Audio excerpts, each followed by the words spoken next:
on this edition, it's a pain to pop, but not just any flavoured fizz. We're on the road for the soda that says America, root beer, which is why we're headed for the land of Lincoln to see what they're drinking. A sarsaparilla thriller that the soda savvy savor from coast to coast. But our homage to a beverage is more than just froth. Our distillate with dioxide takes us from handmade to sauteed, still to grill, and refreshing to salad dressing. So shine up a Chevy, pop the top, and pour out a cold one as we follow that root beer.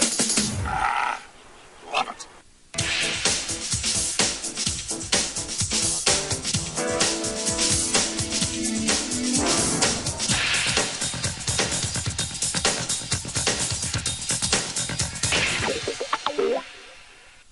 Hello, I'm Gordon Elliott, and welcome to Philadelphia, the birthplace of root beer. It was here in 1866 that Charles Hires first put together a wonderful concoction of vanilla beans, sassafras, and 25 other ingredients. And in 1876, at the Philadelphia Centenary Convention, the world went crazy for the stuff.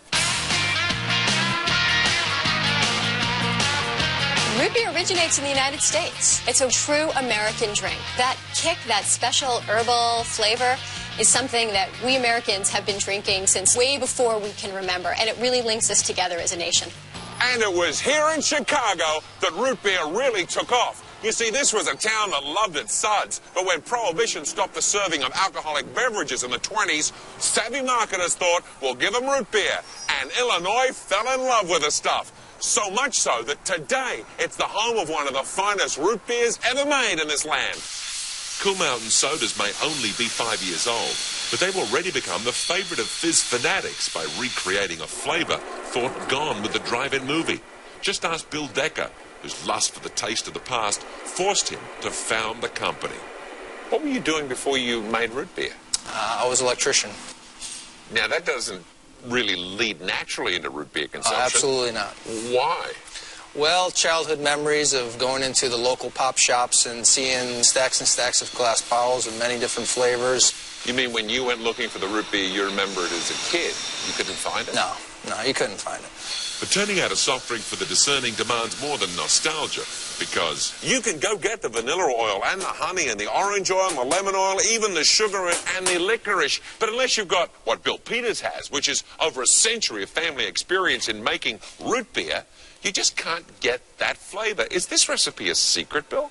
Yes, it is a secret, but there are some basic ingredients that are in all root beers. What do you start with? A little bit of wintergreen because that's the base of the product. Just a tiny smidgen. 2 drops. 2 drops. Ooh. Cinnamon. That's cinnamon oil. Also known as cassia. Nutmeg. All right. Just even less nutmeg. You know, you can go crazy, Bill. Yeah, well, a little bit of orange oil. See, now, that's it. That's the magic ingredient. All root beer has to have a little vanilla. Makes it creamy. Quite a bit of that in there. Quite a bit. Oh, look, there it is. Now you got the color. It certainly does give it some color, and some people that don't want a lot of color. Now it's smelling like root beer. There you go. What happens if I taste this? Don't taste that. It is very strong. That amount right there would probably make about 5 to 10 gallons of finished product. Holy moly. But how do you turn this beaker of botanicals into the beverage that makes the cola kings cringe? Now, this is why these guys say their root beer is the best, because they make it by hand in small batches. Small batches means control. Control means exact flavoring. In fact, this is the 9th recipe, the best recipe, and they did it by just changing things a tiny little bit, which in root beer is a lot.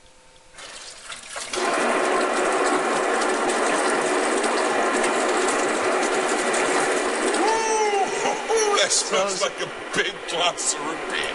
But our lovely bubbly is not done yet. To give it the heft of yesteryear's clinking classics, our micro-brewed marvel comes only in glass bottles. Our freshly bottled brown bubbly friend is only one in a long line of root beers. In fact, there are over 2,000 different flavor combinations that have been created since it was first invented. But we're going to follow this particular root beer to whoever chooses to use it in food flavorings that are going to be fantastic. And where better to begin our ovation to carbonation than the city that created it, Chicago. and at the hotel where, right beneath that monolith to American commerce, the 1,127-foot John Hancock Center, we enjoy an all-American breakfast of pumpkin pancakes and sassafras syrup. So my friend George Bombara says, have a root beer at the Ritz-Carlton. It'll be a real relaxation. I say, George, what a terrific treat. But you're going to do something a little different. It's not going to go in a little bit different. We're not going to drink it. Right. We're going to take the root beer and what we're going to do first is reduce it by 1/6 of the volume. It will be a nice concentrated, rich flavor. Look at that. That is a thick, you see the difference syrupy residue. And now what do you do with that? We're going to let this sit on the side for a minute, and we're going to do our batter here for our pumpkin pancakes. Why did you want to put the flavors of pumpkin with root beer? The dark, rich flavors of the sassafras and the birch bark and the flavors in the root beer go great with the pumpkin flavors. And what we're going to do is just get everything mixed up. Now we're going to add some flour, sugar. Give it a little splash of root beer. It's like I need a little bit more. There you go, hey? There we go. You were just inspired then, George, weren't you? You said, why not put root beer in the batter mix? I'm here to help. You can see this is a nice thick batter. We're ready to make the pancakes. Now, my grandmother told me always wait for the bubbles to come through. Is that right? That's correct. Oh, George, they're perfect. Discs of delight. We're going to make our little caramel to caramelize our banana with. So you got banana, pumpkins, and root beer. We're going to add our bananas to it. Splash of root beer. Root beer, certainly, Let's do that. Beautiful.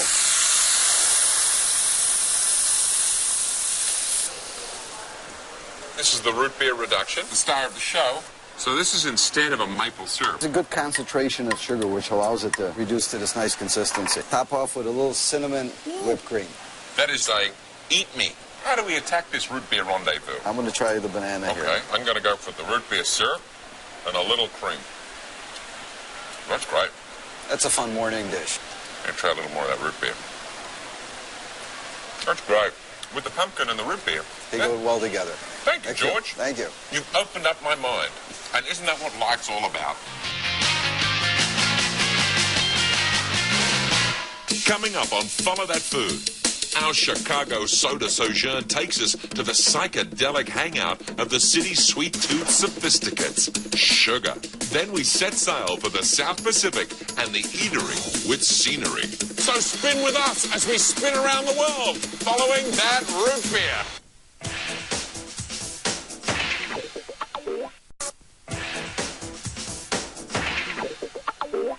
Welcome back to Follow That Root Beer. We're following Chicago's sarsaparilla sensation from gassy to classy. It was actually the pharmacist in America who started the soda industry. They took the cue from the Native Americans who would drink natural mineral waters. They added flavorings thinking it would be a medicinal support. And the result was a flavored, bubbly water that everybody enjoyed. Now, it's a whole new level of art and dining, as you'll see here in Chicago, where sugar is all the rage. This candy-coated coterie lures Chicago's chicest lovers of the sweet life, both with its decadent decor and desserts that even the hippest crowds find irresistible. I'm going to make root beer jelly with vanilla panna cotta and root beer granite. So you start with a jelly root beer on the bottom of the glass. That's correct. Oh, my goodness. What is that? That's gelatin. That's the gelatin that ate Chicago. We're going to add that to our root beer, stir it up, dissolve the gelatin. So we just want to pour a little bit of that in the bottom of each cup. It's that simple. And then we're going to put it in the cooler till it's set, 15, 20 minutes. Christine, is it ready? I believe so. Oh, it is. All right. Okay, ready for your panna cotta? Panna cotta translates to cooked cream. So it's basically just cream, a little bit of sugar, and we're going to add some fresh vanilla bean here. What kind of vanilla bean do you use? Tahitian, only the best. More gelatin. More gelatin. Now, why did you choose these flavors to go with the root beer? It's a twist on the root beer float. Vanilla ice cream usually with root beer, so I thought instead of ice cream we'd have panna cotta. We're going to go ahead and add this to our already set root beer jelly. Then we're going to put that in the cooler until that's set. What is this? This is root beer granite. It is a pan, pour root beer in it, put it in the freezer, and once it's frozen, you just scrape it with a fork, and you have granite. To give your root beer and panna cotta jello surprise, sort of frizzy top. We get a little of everything? Is that the idea? Okay, there it all is. Oh, it's lovely. It's creamy. Lots of flavour. Not too sweet. Doesn't kill you with the sugar. Christine, thank you. But we're going to see if our guys in the 50th state of Hawaii at the wonderful resort of Princeville can come up with something equally interesting on the savoury side. That's next as we follow our root beer. But first, it's time for a pop quiz. What's the difference between birch beer, sarsaparilla, and root beer? It's confusing, isn't it? They're almost exactly the same thing. Root beer is kind of a catch-all phrase for any sweet beverage that's brewed with sarsaparilla, bark from the birch tree, or sassafras. Now, birch beer is made specifically from the birch bark, and sarsaparilla is made specifically from the sarsaparilla shrub. So, sarsaparilla and birch beer are types of root beer. Okay. Get it? Got it. Okay. Well, from the land of Illinois to the land of poi, we set grass skirts a-shaking as we follow that root beer to Hawaii.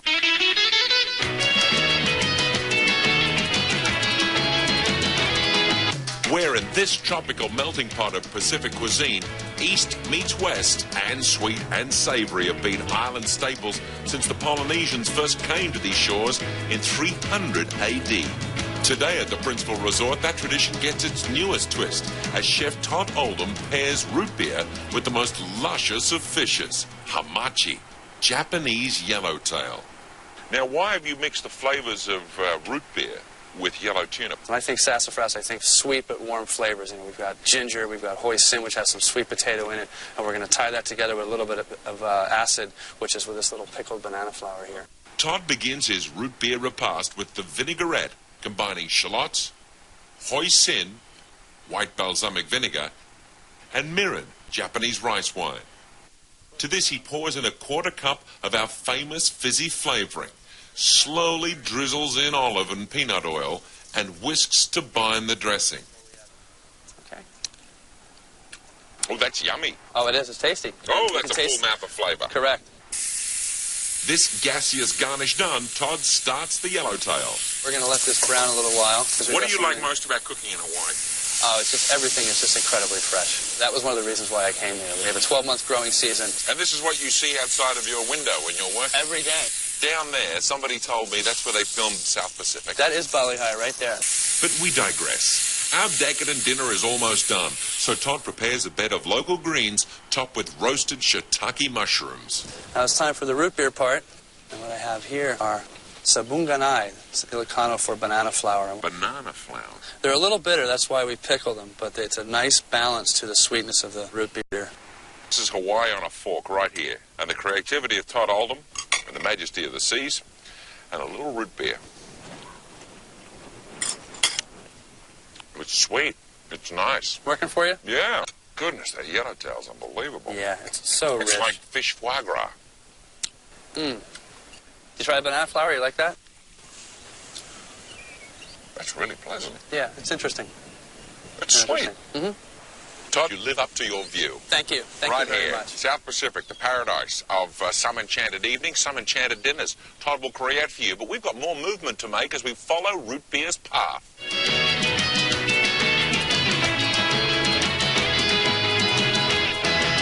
When we return on Follow That Food, it's back to the mainland for the roadside brew that you can chew. Then crank up the barbie. Our cool mountain is going to be smoking, thanks to a legend from Hoboken.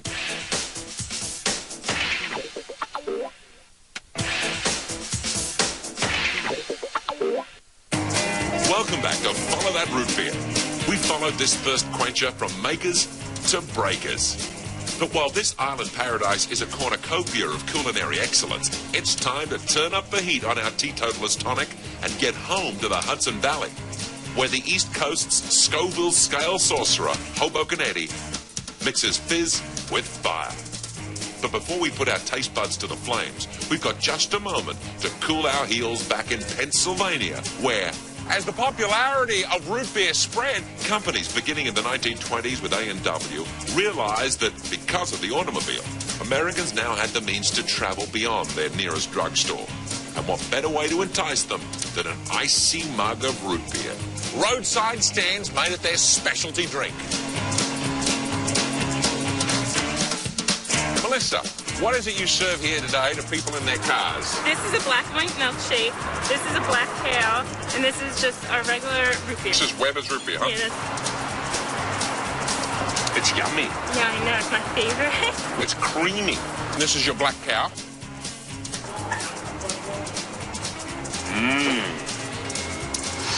Ooh, that's nice. Yeah.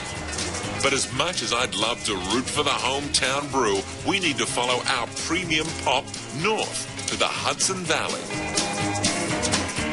where griddle guru Hoboken Eddie creates his mouth-watering, tongue-torturing, all-natural homegrown sauce, and where heat meets sweet with root beer glazed spice chicken. Hoboken Eddie, you've had the chicken marinating in root beer? I marinated it with root beer, a little allspice, a little ginger. When you put it on the grill, it'll give it a nice caramelization, good color. What did you just do? I give a little flash cooking to it, and then this way it won't stick to the grill. See, when I've been in the South, I've tasted Coca-Cola ham. If you use the Coca-Cola, it has a sugar content in it that you're looking for, and it'll give the ham a nice glaze. Is this the same kind of concept, using a root beer? That's the root beer right there. I cooked it down, reducing it by at least half. Root beer glaze. See how nice it candies up. Where's the legend of Hoboken Eddie start? Originally, I had done the street fairs there, and I used to make my sauces in mason jars, but nobody wanted to carry them. So I put them in the hits and walk through the street fair and still have their hands open. It fits perfectly into my back pocket. Close that, let it finish up. Once seared to perfection, Eddie stokes up the flavor with a dash of his cauterizing condiment. So you reckon the sweetness of this root beer can balance with the punchiness of your mean green habanero-powered hot sauce, huh? Yes. I'm getting the sweet. Oh my God, the hot. Oh, it's Right? It's not biting. It's just it's a nice, exciting journey. It's complimentary, huh? You know what you need? A really good cold beer. Maybe even a root beer. In a moment on Follow That Food, our soda sovereign summons us to the Prince of Hamburgers, where even the king came for a gulp of this frothy broth, and where, if the buns are as big as a plate, we must be in the Lone Star State. Follow that root beer.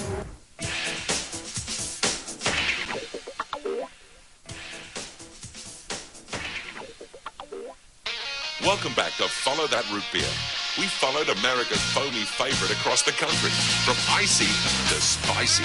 But to conclude our evocation of effervescence, we have to hit the road, because to experience root beer's golden age, the 1950s, we have to go to a drive-in. And this is the secret to one of the most successful drive-in restaurants in the country. See, McDonald's started in 1956. The Prince of Hamburgers started in 1927. So for 75 years or more, this has been the secret behind its success. Why else would they stop in this Dallas landmark? I have it documented. A car hop of ours, her name was Vera Gann, waited on Elvis Presley. And what did he like to eat? A cheeseburger and root beer. But it's not just the frosted mugs of foaming root beer that makes the Prince of Hamburgers so popular. Their signature dish is their root beer marinated chicken sandwich. First, we use a 5-ounce butterfly cut chicken breast fillet. We'll take some olive oil, pour it on here. We have a wine, white wine? table wine. No expense is spared here. No expense is spared. Right. Roasted garlic. Then I put some chopped sweet yellow onion. Sweet yellow Texas onions. Here, the main ingredient, root beer. Once well seasoned and mixed, our drive-in delicacy marinates overnight. Give it a whirl. Woo! That's got some kick in it. How about them aromatics? Aye? You know it's going to be good. Just put a couple on the grill. Now this is a quick cook here. A quick flip, a frosted mug, and it's time to eat. I got the world in my hands right now, Ron. Who'd have think one man could be so lucky? A chilled mug of root beer and a chicken root beer burger. Would you join me? Here's to you. And to you. The Prince of Hamburgers, the King of Rock and Roll. And there you are, the Duke of Dallas, Ron. It's good. Sweet like it. It is. That's that root beer brings that out.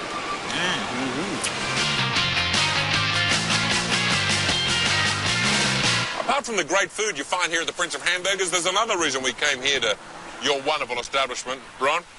And that's because Dallas was one of the first places in America to have a drive-in eating establishment. And what goes with great drive-through? Great beverages. And what's more American than root beer? No, Nothing. Nothing. Thank you, ladies. And I hope you'll all join us again next time on Follow That Food. Cheers. Love it.